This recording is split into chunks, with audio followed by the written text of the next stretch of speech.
কত অদ্ভুত নিয়ম। এক ছাদের নিচে বেড়ে ওঠা ভাই বোনগুলো একটা সময়ের পর একজন আরেকজনের বাড়ির অতিথি হয়ে যায়, মেহমান হয়ে যায়। অথচ একটা সময় তারা এক বিছানা শেয়ার করত, এক ডাইনিং টেবিল, একটা ঘর, একসাথে বেড়ে ওঠা, কত হাসি কান্না খুনসুটি ঝগড়া, কত কিছু।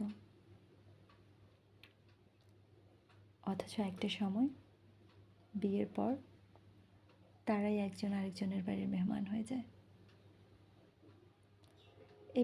এই লেখাটা আমি যতবার পড়েছি মনের অজান্তে চোখে পানি চলে এসেছে। এত কঠিন কঠিন নিয়ম আমাদের সমাজে। যে বাবার বাড়িতে মেয়েটার রাজত্ব ছিল, সেই বাবার বাড়িতেই আবার মেয়েটি মেহমান হয়ে আসে। তার জন্য নতুন করে আয়োজন হয়, আলাদা করে আয়োজন হয়, দু একদিন থাকবে বলে, বড়জোর সপ্তাহখানেক, তারপর আবার চলে যেতে হবে। মনে হয় না মেয়েদের জন্য নিয়মগুলো খুব কঠিন, খুব নির্মম? তাদের জন্য তো নিজের কিছুই নাই।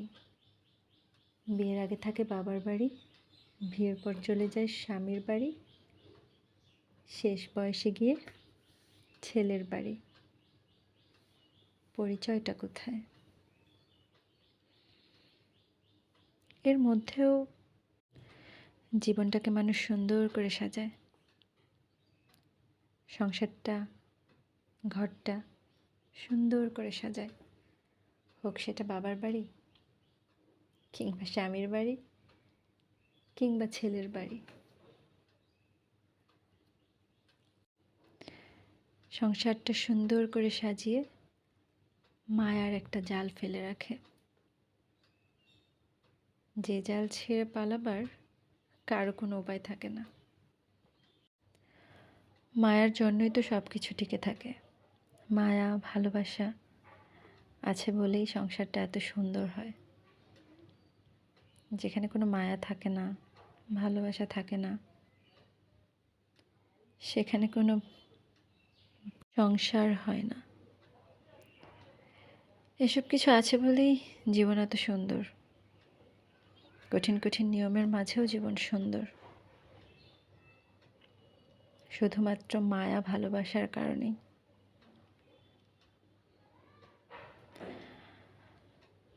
সবাই ভালো থাকবেন। আসসালামু আলাইকুম। আমাদের জন্য দোয়া করবেন।